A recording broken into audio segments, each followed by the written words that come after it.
Tour. Okay.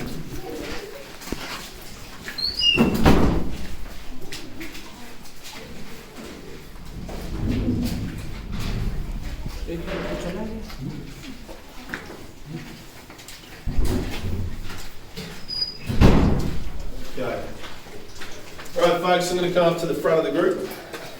Thank you. Alright, I'm going to stand over this side. You guys are going to want to be over that side.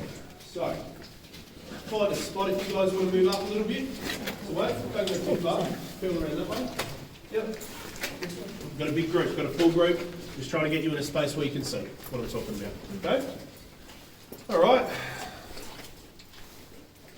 Okay, heel comfy where you are. A little bit of room at the back there for some adults to sneak in there, you'll be able to see. Kids, you start at the front because I want you to see as well. So normally I suggest that the little miners come up and stand in front of the bigger miners. Is that a bit better? Alright.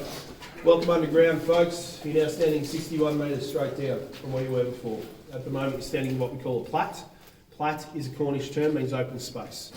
Need a little bit more space in this area so we can load and unload things coming in the shaft behind me. The shaft here was the only way in or out of this mine when it was a working gold mine. Do you remember the two cages I pointed out up the top?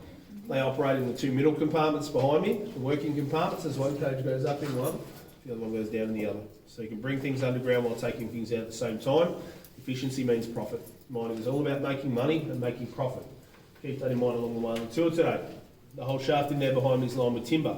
Timber's red gum, loves the wet conditions, keep it wet and damp, but won't rot down or degrade. Timber that you're looking at in there was put in there in 1941. That's still fine. Red button in the middle of the shaft here. If you press it, it rings a bell. On every level of the mine and up on the surface. Bells are how they communicate it. Sort of like Morse code for mining. Every level has its own code, every command has its own code. We still use the bells to this day because we still use the cages to this day. Anytime someone like me on maintenance is accessing below level 3 in this mine, I would normally go down in a cage and I'd use the bells to tell the driver up on the surface what level I want to go to, where I want to stop, when I want to come back up, all that sort of stuff. If you want to go below level 3 in this mine but you don't want to go in a cage, you go down the manway. It's that one there. Has everyone here seen a ladder before? Yeah? Ladders all the way from the surface to level 17 in the old days. If you had to climb out from 17 level after an 8-hour shift because the winder's broken down, a fit miner from 410 metres is looking at 2.5 to 3 hours climb. He's not going to get paid to climb out of the mine, he's paid to work down here. But it's always good to have a way out, so it's an emergency exit. Big pipe coming out of the top of the manway up here brings compressed air underground, it runs all of our equipment, machinery. The smaller pipe above that coming out brings fresh water underground, used for our machine drills. I'll show you some of that stuff later on. Last compartment is this one over here. This one's called the smoke box. Looks like a big chimney. Let's get the bad air out and the good air down here. Now, if we're going to blow some rock apart with explosives on this level, then we create smoke and fumes that we don't want trapped underground. So before we blew anything apart, come back to the plat, take all the boards out from the front of the smoke box. Normally that would be fully sealed in here. We then would go back, rig up our explosives, blow our rock apart. All the smoke and the fumes are slowly going to get sucked back to this point into the smoke box up out of the mine with the updraft like a chimney. While that's happening, fresh air is drawn in the other three to replace it through natural convection. So the smoke box was used to get the good air down here and the bad air out. So, any questions so far? No. Any toilets on the levels, each level for the miners? Or In the old days, you get a bucket with a seat over the top of it. Okay. Wherever men were working. Yeah. After 1890, they made it law and they had to supply that for you before 1890. For sure. 3 8-hour shifts. 3 8-hour shifts. Miners' view shifts. That's when the miners are working underground. Last shift was used to bail the water. So swap the cages over for big tanks, drop it down, fill it up, bring it up, empty it. Over 8 hours, that would control the water level in the old days. If they didn't do that, well, it rises up and eventually they don't mind here anymore. Well, they paid comparatively well compared I'm going to tell you about that later. Okay? So normally I'd limit it to 1 or 2 questions and stop, otherwise I find that we're down here for 3 hours and you haven't paid enough to be down here with me for 3 hours. Okay? I'm happy to answer questions, but I will limit it along the way depending on time. Yep. All right, we ready to keep going? Yeah. All right, cool, let's go. Come in this way.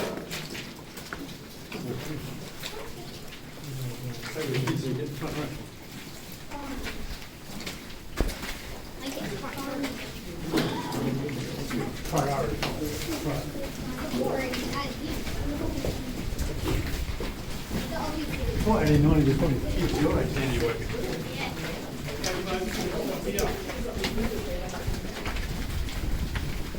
Is anyone a trained geologist on this tour? No. No? Alright, we'll start easy then. Quartz in this mine is good and everything else is bad. Think you can remember that? Any ideas why the quartz have been good? It's got gold. Gold, perfect answer. It's got gold in it. Gold's what this mine makes profit on. Mining is all about profit. So the money is in the quartz. Okay, that's why it's good. Everything else has no gold, no chance of gold, nothing of value in it. It's junk and it's in our way. If you remember that on this tour today, you'll be fine. Now, I'm going to give you a bit more technical detail than that though, because my boss tells me I have to. So here we go. Here's the technicalities. Sorry if it goes over your head, but like I said, he's paying me, so I can tell you. Have a look around you. What you're looking at the moment is the waste rock. In mining, we call it mullock. Really, what you're looking at here is either sandstone or slate. Over 90% of the mullock you're going to see today is going to be sandstone. Around 8 times harder than concrete around here. You also might see some slate, like this stuff here. It's going to probably cover about 5% of the rock waste rock you're going to see down here today. Slate's very weak compared to sandstone. You can often just break bits out with your hands and snap them. Okay, so they're the two main types of waste rock you're going to see in here. Both of them are sedimentary rocks. What that means are formed at the bottom of an ocean. These ones are formed between 480 to 500 million years ago. Formed from the sand, the sediment, the dirt, getting washed off the landmass into the ocean. Everything settles to the ocean floor, gets cemented in place over millions of years worth of pressure pushing down on it.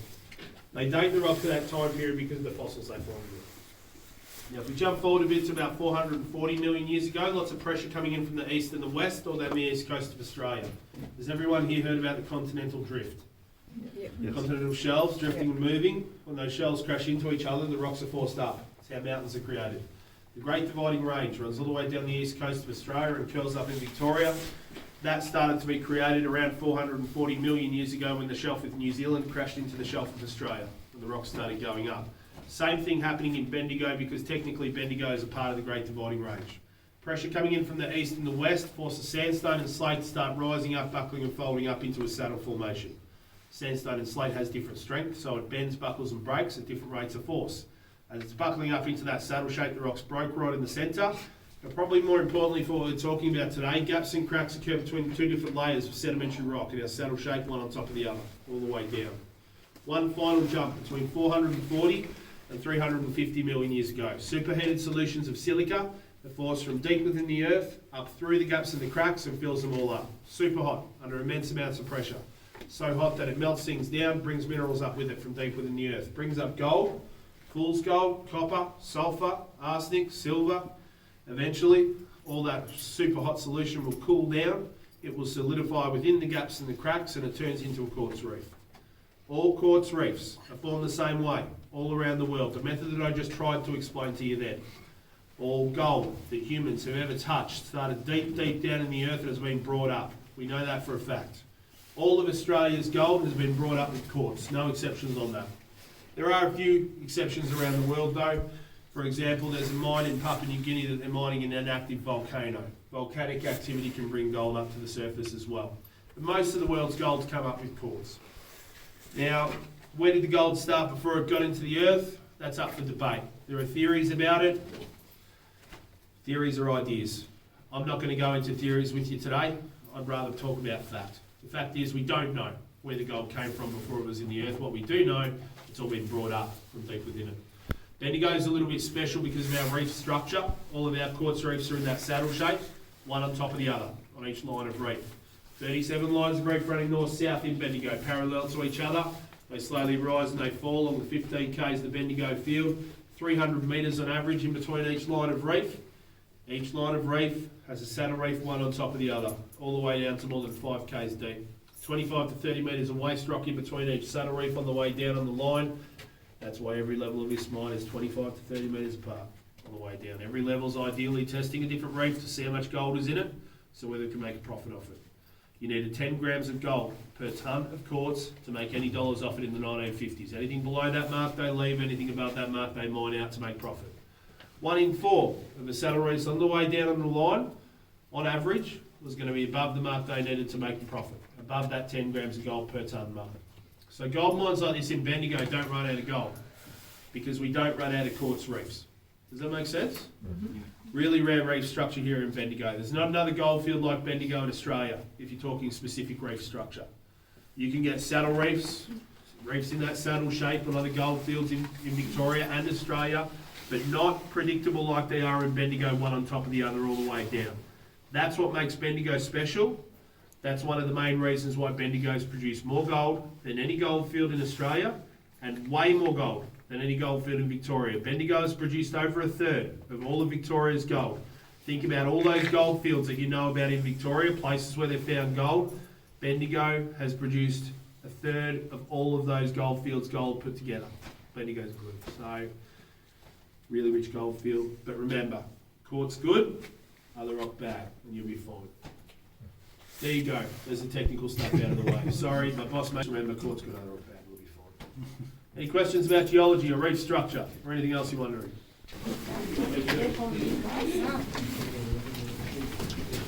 Okay, head inside, have a seat. There's benches on the sides and on the end there. We should fit most of you in there. We do have a big group though, so if there's not enough room in there, stay here standing up with me. Go on, in you go. It's the only chance to sit down for the whole tour. If you don't go in there and sit down, you're not sitting down for the rest of the tour. Unless you want to sit on the ground. How long does it take? The tour? Yeah. Didn't you check that when you booked No, into I it? didn't, sorry. But Oh, well. That was smart of you, wasn't it? Yep.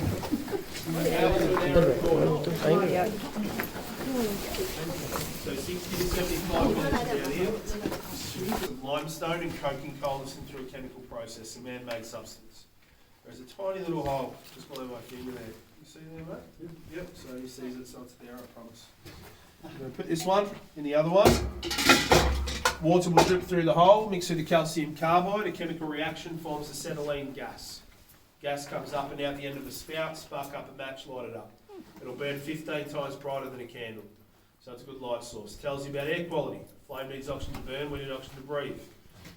Also, really handy to light your fuses on your explosives at the end of your shift. If you were working here as a contract miner, you would be blowing rock apart with explosives every single day you're at work. If you didn't get your blast done, you weren't getting paid, the day was wasted.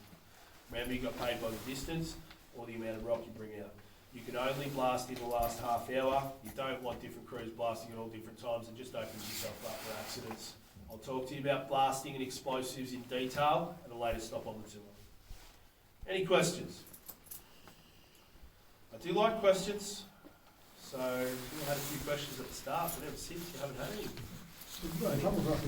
Oh, well, it wasn't really you were in trouble. I just didn't want to waste all the time at that one stop. So, if you do have questions, ask me. Like, I'm happy to answer questions at the end of each stop. Like I said before, I will limit it to 1 or 2 a stop, but I've been looking for gold since I was 5. I've been taking tours here for 7 years. I've been taking underground tours for about 15.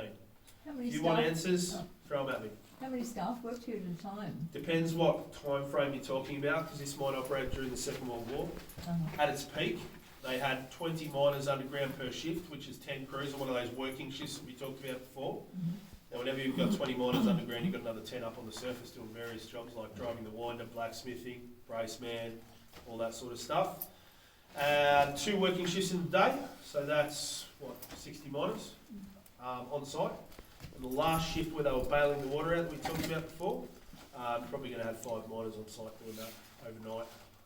So 65 miners a day. This mine employed 375 miners over 15 years, but that number includes people who worked here for a day. Look, most of the miners who worked here long term because it was a good place to work and a high paying place to work. So, yeah. And with the water level, if it rains like fell up on top, do you get more water coming down? It takes 6 months for the water to get from the surface to this level. Oh, okay. Seep through the gaps and the cracks. It's wet down here all year round. As you go deeper in the mine, the wetter it gets, the more humid it gets, and the hotter it gets. Oh, okay.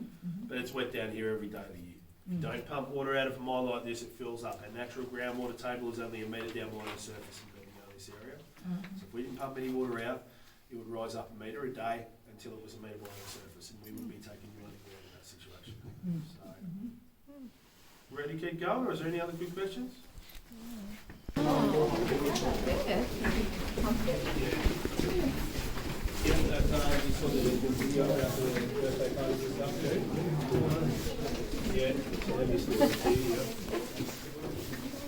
Yes, Tim had a baby, so she decided that she was working. So she's been home and looks after her baby. All right, we've stopped here to talk about rock support. Have a look above you and around you and notice some timbering. This stuff here is pretty typical of what the miners used to put up in the old days for a bit of extra safety. Most people look at this and they think it's there to hold the rock up, but it's not. It's there as an early warning system.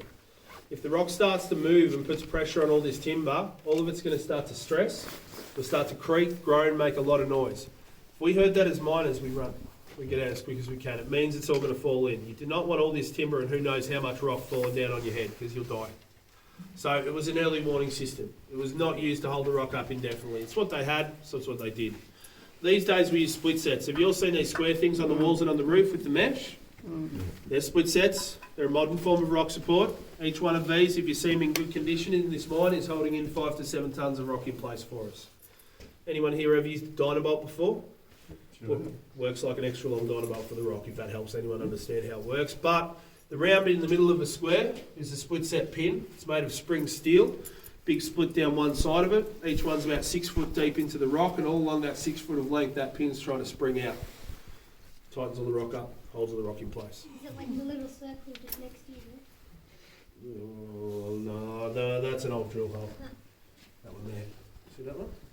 If we didn't have them in here, you wouldn't be taking a tour here with me today. WorkSafe would have come through and shut this mine down for tourism if we didn't have any modern rock support in it. So you're all nice and safe down here. Us guys on maintenance go through here. We maintain this mine. We put rock support in where we need to. Geotechnical engineers come through here quarterly and have a look. If we locate anything on maintenance that we want them to have a look at, we ring them up, they come down and have a look. We either put them in ourselves or we get contractors to come put them in. You've got nothing to worry about down here today. No rocks are going to fall on your head. You already paid for the ticket. You're already down here, I guess, so it doesn't really matter, does it? But it is safe. So. Any questions about rock support? You'll feel nice and safe. Like I said, it doesn't matter. All right, how about we go and have a look at some quartz reefs? A little quartz reef and some gold. So come down this way. We're going to walk through Santa Country next. Santa Country is where the rocks broke with the buckling and folding. Have a look around. You can see the rocks are pretty jagged around here. You're going to start to see lots and lots of rock support around the corner here. Where we see lots and lots of rock support, you know, that's around the rock support.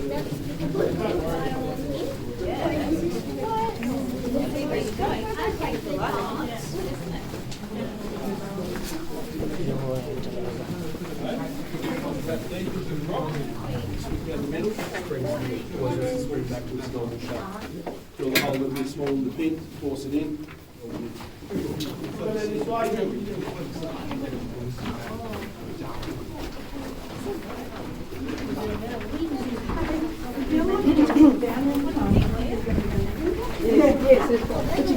But you got the light. Yeah.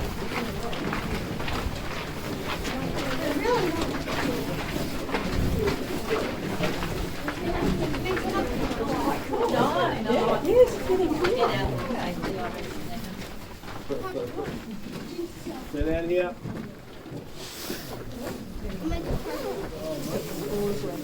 Yes. I keep looking at the ground.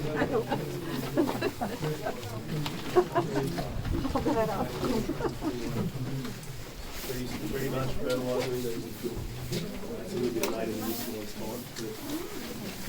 All right, you can have a close look in the windows if you like. See if you find some gold. Go and have a look. There's definitely gold in these windows. There's at least 20 grand worth of gold spread through the three of them. Now, be considerate of each other. We've got a few people at the back of the group who I don't reckon can see in the window. I want you all to see in the window and I want you all to see some gold today. So just shuffle around. If you have seen some, maybe step back, mate, let that other person have a look. Just be considerate of each other, that's all. How you going up the back there? You all happy? Yeah. Yeah, you can. I reckon you can't see in the window, but if you're happy, I'll keep going. All right, so what we've got here is a small section of a saddle reef. If you want to take photos, you go up real close and take them, mate. That's fine. And as they curl over into that saddle shape, they tend to get bigger and bigger and bigger, and thicker and thicker and thicker. Now, the peak of the reef is called the cap of the reef, and that's what you're looking at right now, the cap of a saddle reef. Below the cap in Santa Country is normally the biggest, thickest area of quartz on a saddle reef. Those areas can get up to 15 metre wide by 15 metre high bodies of quartz. There's a lot of quartz beneath your feet that you can't see right now in relation to this reef, but it's there. This doesn't just stop here, it keeps going, rising and falling along 15 k's the Bendigo field. You were standing above this reef when we were talking all those intricacies about geology before.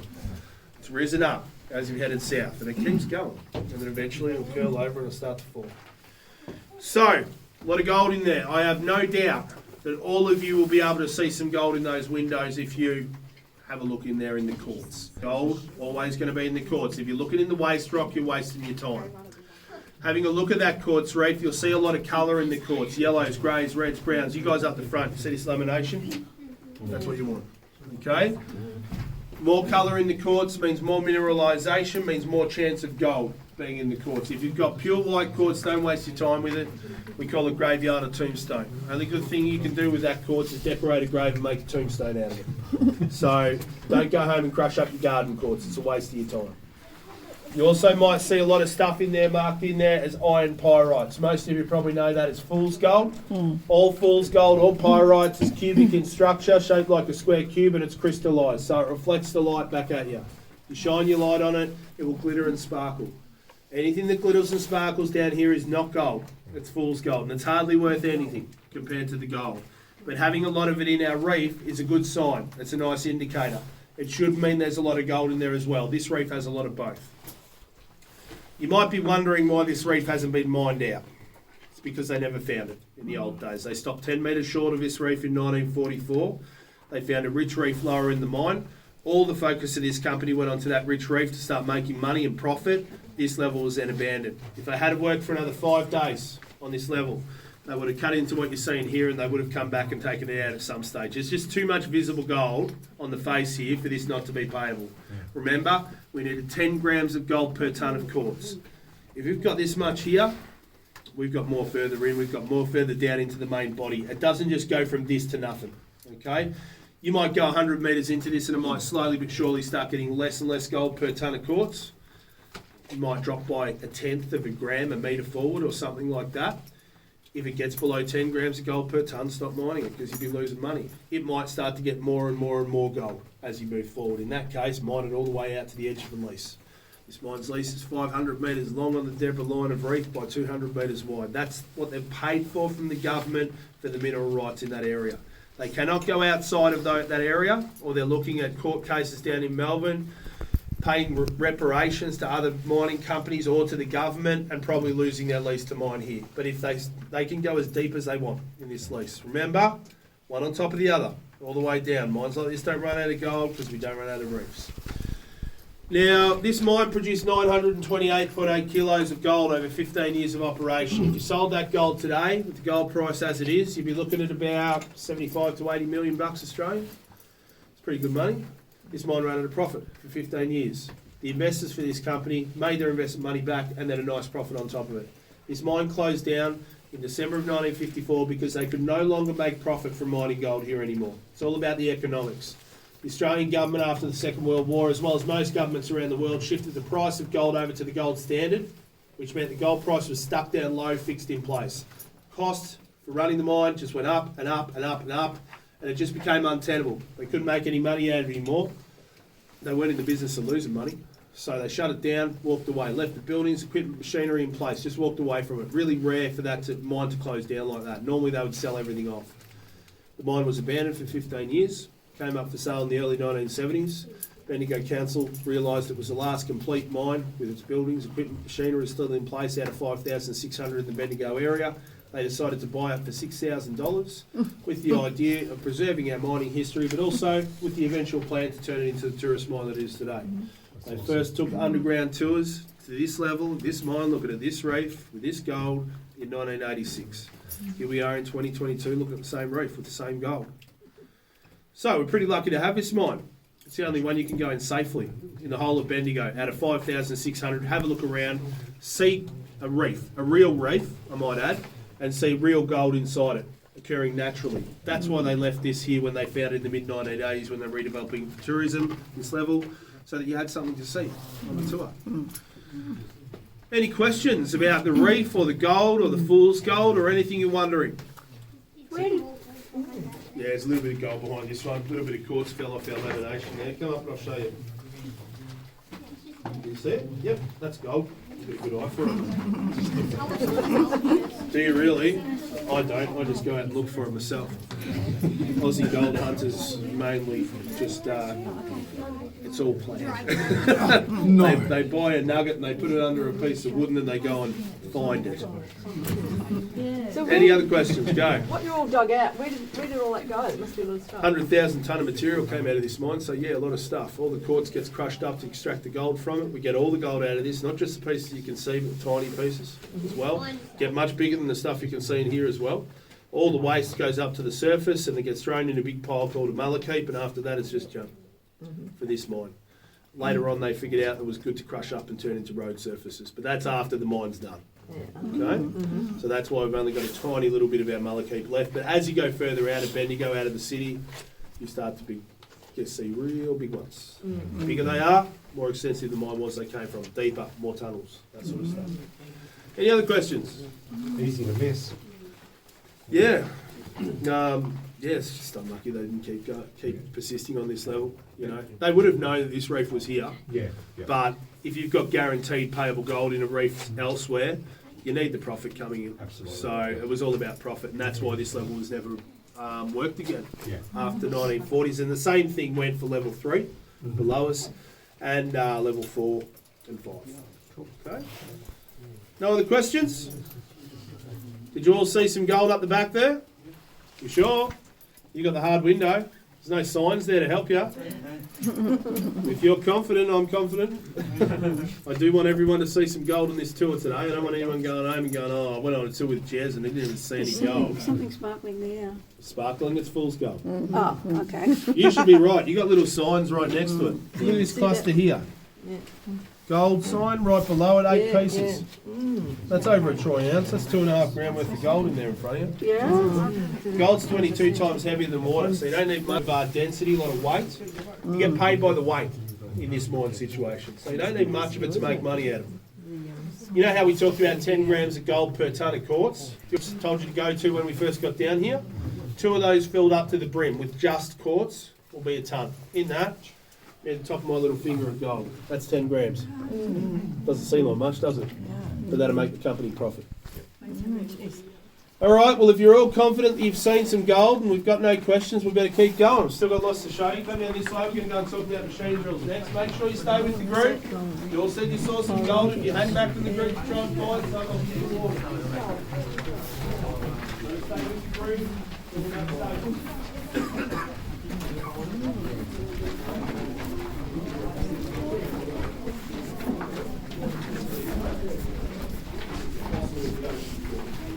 See the ripples in the sand? You can take the beach and see the ripples, and that's the ripples in the sand. 480 to 100 million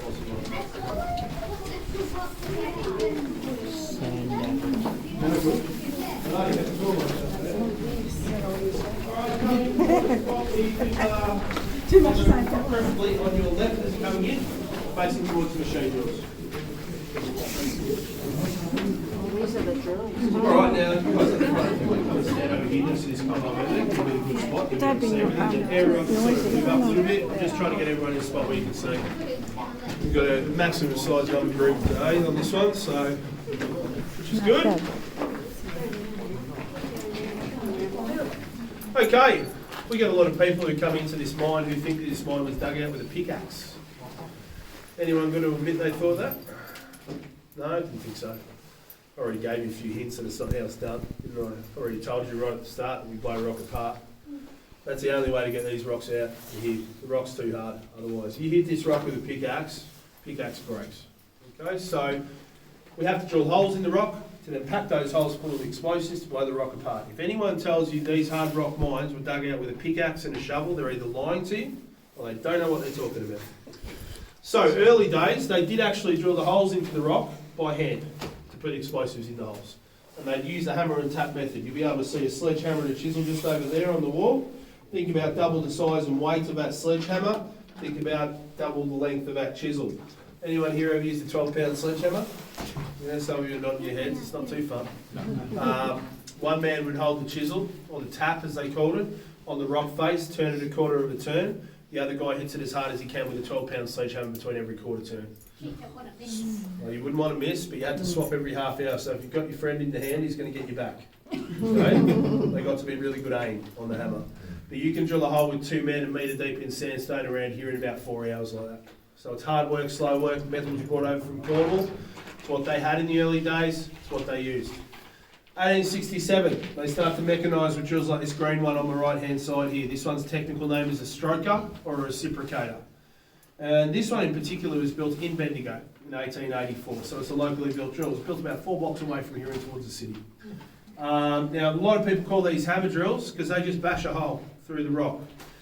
It's a 2-man operation, 1 man on the back lever, back and forth on the lever, bang, bang, smashing that hole. But we need the drill steel to turn, so it chips away at the rock. It doesn't turn by itself. Got another man up the front with a bar through the drill steel here, and he's turn between every hit. Run off compressed air, it'll drill a hole for you a metre deep in sandstone in 40 minutes. Much quicker, much more efficient than doing it by hand. The problem with it is you're drilling through the rock quicker, creates more dust. Drill through quartz, creates silica dust. Breathe silica dust into your lungs, you end up with silicosis and you'll cough yourself to death at a young age. It's a death sentence, pretty much. Let's got a few little miners around here on this tour. How old are you, mate? 11. You're 11? I turned 12 in 4 days. Cool, awesome. What about you? 9. You're 9? Yeah, cool. What about you? You're 12? Well, you're all ready to go to work, aren't you? 1870s? You'll be going to work. You guys look strong enough to push an ore truck around, fill it up with rock. It wasn't unusual to send an 11 or 12-year-old son off to work in those days if they needed the money, sometimes as young as 8, if the kids were playing up. Send them off to work, get money coming into the family so the family could survive. Okay? They work consistently in the mines with these drills, producing that dust and not controlling it. They'd be lucky to live to 35 and cough themselves to death from silicosis. Silicosis was the biggest killer of miners in the late 19th and early 20th centuries. No one knows how many miners died from it, but it was a massive number. That's why most people these days would know that drill as a widow maker. It literally created widows. No one knows how many. Those drills, widow makers, operated from 1867 all the way into the early 20th century. Silicosis is like breathing blast dust into your lungs. You eventually start coughing up dead lung tissue. You literally cough your lungs up. Okay, so it's not a pretty way to go. But early 20th century, these ones started to come out. This one on my left is a drifter. This is a Holman drifter made by the Holman Drill Making Company in Cornwall in 1914. This one, so it's a pretty early model. But this is the kind of drill they used in this mine when it was a working gold mine. Much better drill, much more efficient drill. With this one, the drill steel turns mechanically by itself. You wind it in on the screw at the back here on the handle. Slowly drill your hole. Still run off compressed air. The main difference is it's got this connection here for fresh water. Remember, we're bringing compressed air and the water down the pipes from the surface. Run the water through the drill, through the hollow drill steel into the hole we're drilling as we're drilling it. And that has many benefits. Makes the drill work quicker, number one. This one will drill a hole for you, 1.5 metres deep in 10 minutes, 2 metres deep in 15. So much more efficient. But it's also got a nice side effect for the miners. The water going into the hole is going to mix up with the dust as it's created. Control the dust on the ground in a muddy paste so it's not floating, not breathing it in, not going to get silicosis with this machine if we use it properly. At one stage I had 10 of these working in this mine per shift. Over half of those drills, 6 or 7 of those drills would have been focused on one reef, on one level. You might be next to 7 of these in a row on a big stope. Remember that big area of quartz I told you about, 15 metres wide by 15 metres high? Look, the best way I can show you how this works is to turn it on. It's going to be loud though, it's going to be over 100 decibels. Kids, or small miners, I'd like you all to block your ears. Can you put your fingers in your ears for me? Adults, I'm going to suggest that you want to probably do the same thing as well, but I often get adults who want to video this operating. If you're an adult and you want to do that, I'm fine with it. It's a decision that you can make yourself as an adult, but don't complain to me about your stories afterwards, okay? So, we all ready? Make your decisions. Little miners, I'm not going to tell you off either, but you know. It's up to you. Alright, we all ready? We've all made our decisions? Here we go.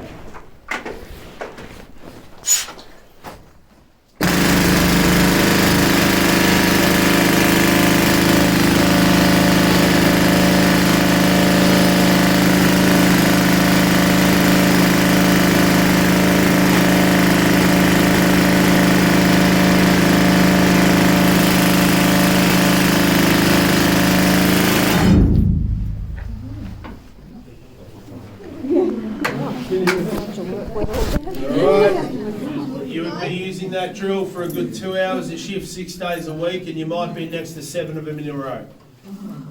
Most miners were deaf. They didn't have much hearing protection in those days. They had industrial deafness. You're holding on to that drill for 2 hours a shift, 6 days a week, and the vibrations are going to come up through your hands and fingers and kill the nerves off in there. You end up with white knuckle, your hands end up like that. You can still use your hands, but you can't feel anything in there. There are health issues with this drill for the miners, but it's nowhere near as bad as dying at 33 years old from silicosis. Big step forward, more productive, better for the company. Efficiency means money, better for the miner's health. If you use it properly, you're not going to get silicosis with this machine. Any questions about machine drills? Yeah. Did they have like any face protection on that one to like protect their face from like the dust? Not really. You know, if you wanted to wear one of those bandanas across your face, you probably could have, but they didn't bother. If you worked on one of those drills, you're going to get paid really good money. You can buy a house in a year, have it fully paid off, live with your wife and 5 or 6 kids, because they had lots of kids back then too, and have a house paid off in a year.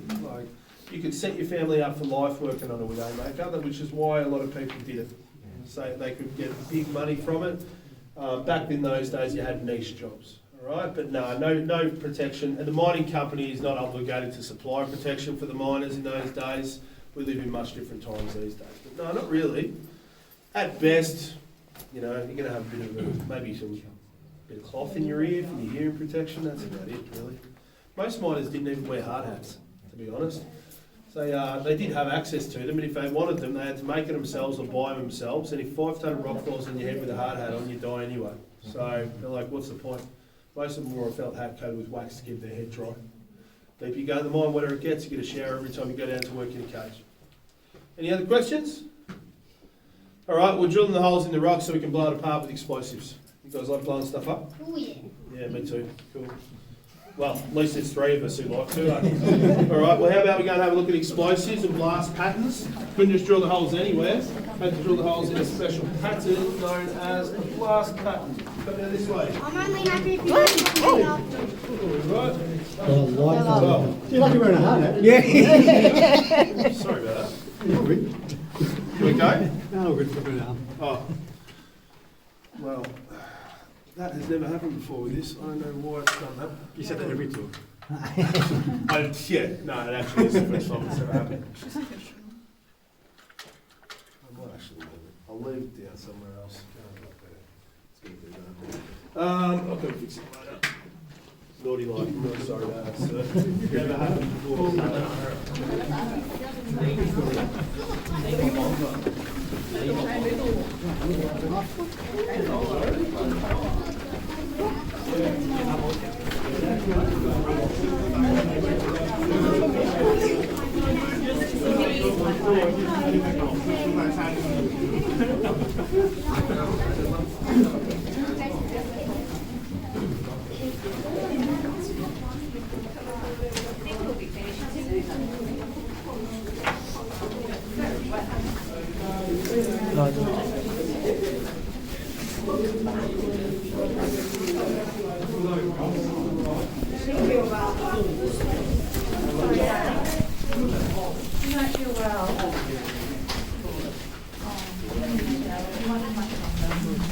Okay, as you're coming in and finding a spot where you can see the rock wall on this side, couldn't just drill the holes anywhere, had to drill in a special pattern known as a blast pattern. You've got 3 patterns on the wall in front of you here.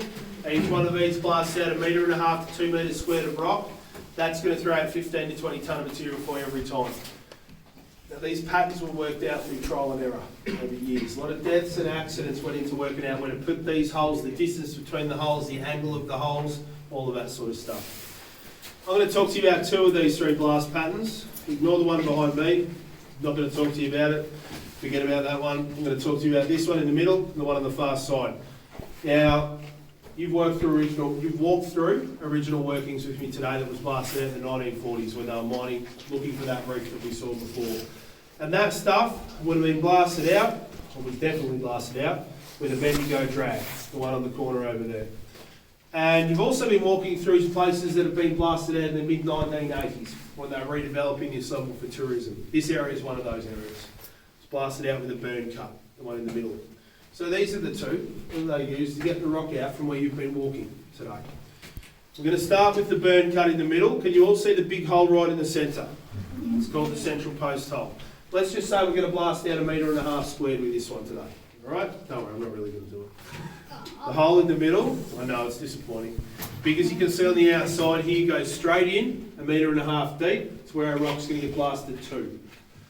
The explosions would happen on this one where the lights come on. So 2 holes go off at once, every half second. Moving away from the weakness point in the middle, and blowing the rock in towards it.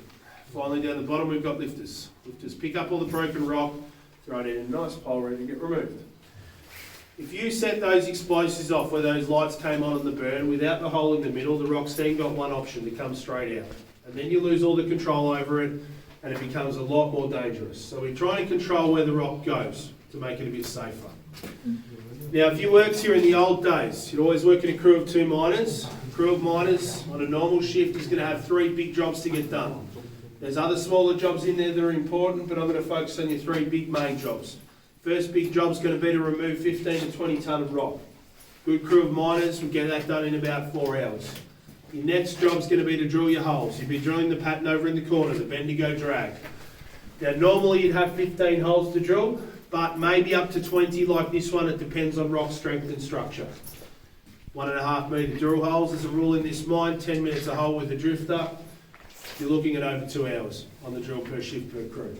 Your final job of the shift, done in the last half hour, rig it up with explosives and blow it apart. So they're your 3 main jobs on a normal day for a crew of professional miners in this mine in the 1950s. Move the rock, drill the holes, blow the rock up. So we've got to rig these holes up with explosives. Let's start in the early days, 1850s and early 1860s. They'll blow rock apart with explosives in those days. Anyone know what they were using? Any guesses? Dynamite's a good guess, but not the right answer. You're close. Gunpowder. Gunpowder definitely is what they used in the 1850s and early 1860s to blow the rock apart. Hard to control. Lots of accidents, lots of deaths. It's what they had, so it's what they used. TNT is very interesting, but they didn't use it in mining. It was used by the German military inside their shells, and we're not the German military here at this mine, so we're not going to use TNT. They used to put it inside their shells. TNT would go through opposition internally and blow up internally because it takes ages to go off. It was discovered in 1860, but they didn't find out it was good for blowing stuff up until the 1890s. So TNT's out. There are some stories about American mining companies attempting to use straight nitroglycerin to blow the rock apart in the 1860s. It didn't go well because straight nitroglycerin will blow up whatever it was. You blow a bit of air on it, it'll blow up. You move it, bang, blows up, you're dead. So they didn't even get it to the mines, really. Alfred Nobel, we all heard of him? He's got a Peace Prize named after him these days. He donated the whole of his fortune when he died to start the first Nobel Peace Prize, which was nice of him. But his family owned a munitions factory in Sweden. He was Swedish. He started to mix things in with straight nitroglycerin to try and give it some stability because his brother had died from experimenting with it. He had some success, and in 1867 he released dynamite. Alfred Nobel invented dynamite in 1867. It was a big step forward from gunpowder, more powerful, more controlled, but still had stability issues. You could shake a stick of dynamite in your hand, it would blow up in your hand. You throw it at the ground, it explodes. You had to be very careful with it, but it was usable, so I started using dynamite. Alfred's not happy with dynamite though, because people are still dying using it. It's got stability issues, so he keeps working on it. Eventually he fixes up all the stability issues with dynamite, gives it more power, and names it gelignite. Alfred Nobel invented gelignite in 1875. Most people these days who are thinking about dynamite actually are thinking about gelignite. It's a much safer, stronger version of dynamite, and they were still using it here in the 1940s, 50s and the 30s. So we've got to rig up all these holes with jelly. Each hole, 1.5 metres deep, is going to take 4 sticks in it. The first 3 sticks get put into the hole by hand, one after the other. The last one to go in is called a primer. You need 3 things for a primer. Stick of gelignite about that long, 2 metre long safety fuse with gunpowder inside it to keep it burning once you light it, and you need a detonator about that big. Has everyone here shot a cap gun before? A detonator is like a cap from a cap gun, but much, much more powerful. It's got gunpowder in it. Okay, so the first thing we're going to do So we're going to get our detonator, or our det, as I used to call it, and put it over the end of our safety fuse and crimp it in place. Nice and secure on the end of it with a pair of tongs. If you're really brave, you can bite down on it, but I'd recommend you take your tobacco pipe out of your mouth before you do it. Next thing you're going to do is you're going to grab your gelignite stick, and you're going to make a small hole in the end of it by using a sharpened piece of wood or dowel. Gelignite's like a hard, stiff putty, so it's not too hard to make your hole. And then you get the end of your 2 metre long safety fuse with the detonator attached, put it into the hole in the end of your gelignite stick, and tighten up the gelignite around it with thumb and forefinger. That's what we call a primer. Primer goes in the hole last, hang your fuse out of the hole. Once you've got one hole done, do the rest of them. You've got between 15 to 20 to do normally. Once you've got them all done, you need to trim the fuses to different lengths to achieve a sequence that you want in the blast pattern. Trim an inch off the envelope to the blast by half a second. You want 2 going off every half second with the burn in the middle, and you want the lines of holes going off every half second with the drag on the other side. So they work the same way pretty much. Just the burn is a more modern refined version of the drag. And once you've done that, you grab all your fuses together, you pick up your carbide lamp. Remember the lamp that I showed you in the crib room with the flame? You light them all up at the same time, you put them on the ground, you walk away. You've got 5 minutes to get a minimum of 60 metres away and around the corner. But you're required to go to a plat, because you have to give a warning with the bells to everyone else in the mine that you're blasting on whatever you're blasting on.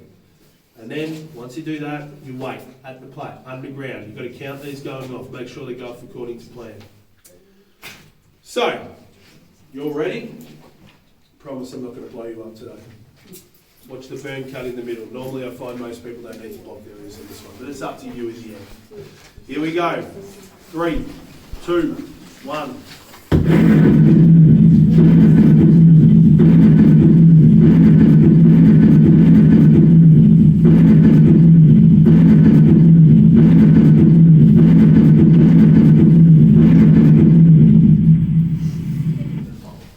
So you'd have to count them as they went off. Did you? I don't know, I thought it was 12. We want to try again? You ready? Make sure you count it properly this time.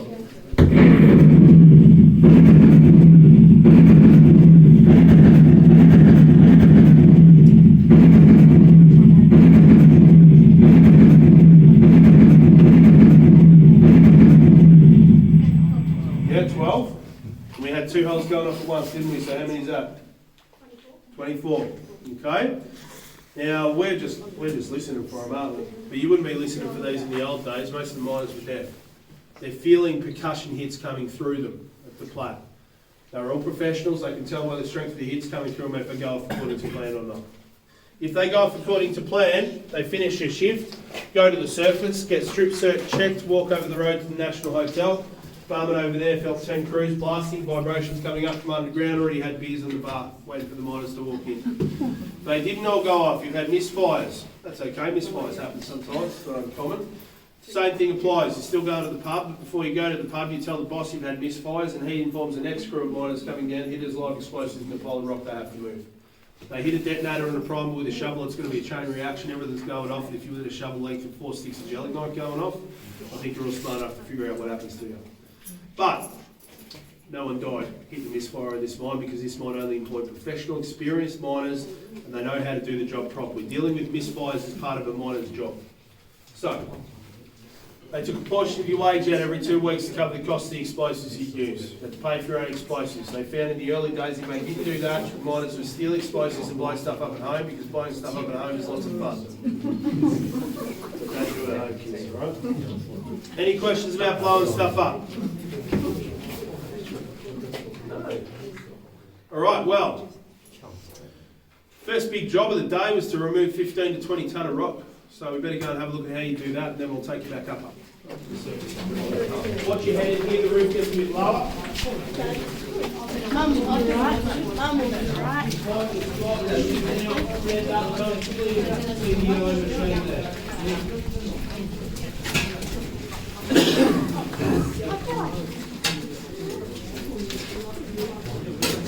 Okay, as you're coming in and finding a spot, let's say, come down to work, crew of miners, got all the rock in front of us.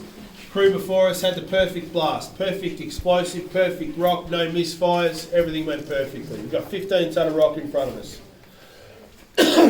So, 8/10 of that 15 tonne of rock is going to be small fine pieces. And the two miners are going to pick up shovels like this one. They're going to start scraping it up and loading it into an ore truck like that one. Ore truck there holds half a tonne of 500 kilos. The other 2/10 of that perfect blast are going to be bigger pieces, no bigger than the size of your head if you haven't had misfires. If you have had misfires, might be a little bit bigger than that, but anything like that, pick up with your hands, throw in the ore truck. Two quality miners fill that truck up by hand in about 10 minutes. They might have 30 to do if they've got 15 tonne. They've blasted out 2 metres squared, they've got 20 tonne and they've got 40 to do.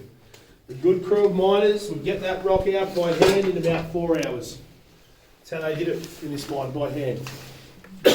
Over the whole 15 years that it operated. 100,000 tonne of material came out of this mine by hand. Some mines at the time had machines like this one here. This is a rocker shovel. These started coming out in 1938. Much quicker way of doing it. You can fill up an ore truck with this machine in 1.5 minutes. Now, big bucket at the front, run off compressed air. Two handles on the side control the machine. One handle controls going backwards and forwards on the rails. The other handle controls the big bucket at the front, going all the way up and all the way down. 4 buckets up and over into the truck, and it's done, ready to get pushed out. But they never had these in this mine because they were very expensive and this mining company didn't have the money for them. Also, the miners who worked here did not want these anyway because they were paid here on the contract. They thought that if they got these in here, they would put them on a lower base wage and they wouldn't be able to earn as much money. So the miners were against these even coming out into this mine. But there you go. You're all machine miners now. We're going to go to work next week. 3.5 to 4 grand a week to blow stuff up every day. If you're really sneaky, you can steal explosives and blow stuff up at home.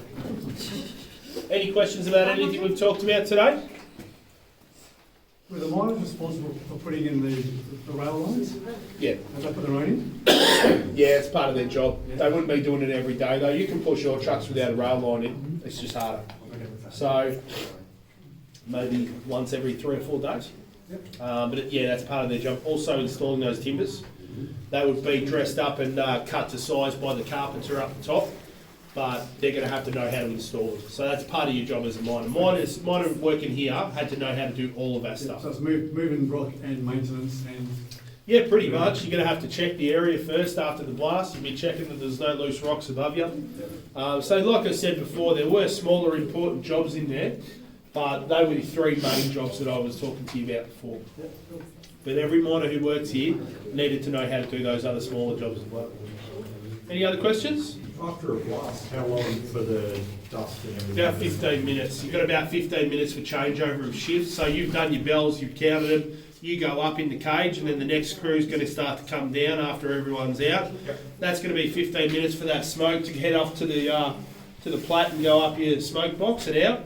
It also gives time for that dust to settle. One of the first things you're going to do when you start your shift, you've got access to fresh water down here, just hose everything all down to get that dust suppressed so it's not floating, you're not breathing it in. Any other questions? All right, well, we better go back up. Like I said, you're on machine miners now, so let's go. Get ready for work next week, eh? What you said down here is just be down on the foot from now on. We're at the bottom of the level.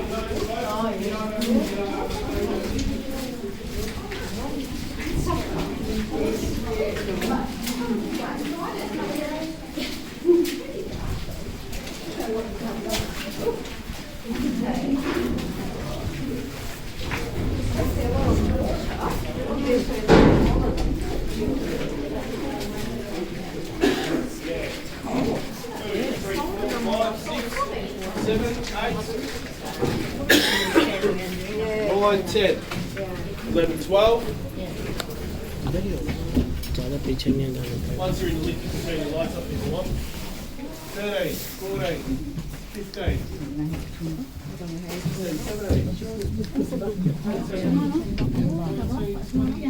3 बार बदलना।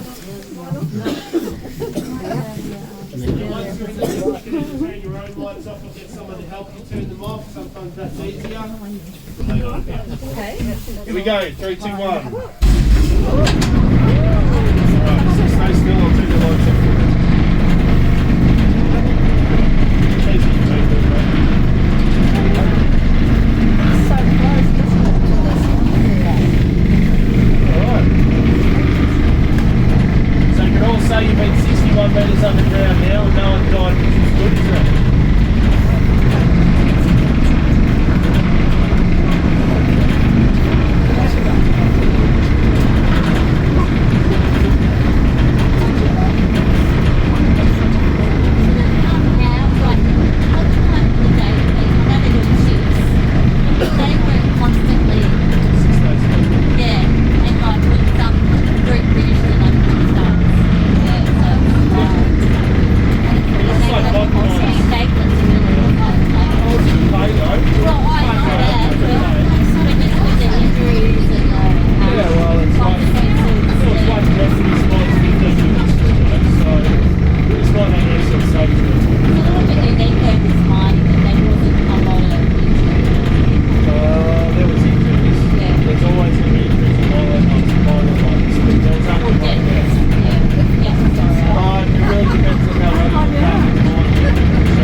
Helmets you can put in your oil truck just in front of you there, and then head around to the right. There's a bin just to the right if you've got a hand out. If you've got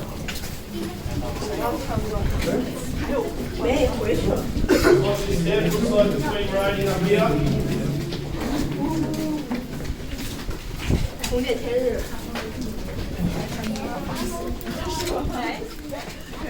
Out you come. Hang around for a minute. Just want to say goodbye to you all as a group. It won't take too long.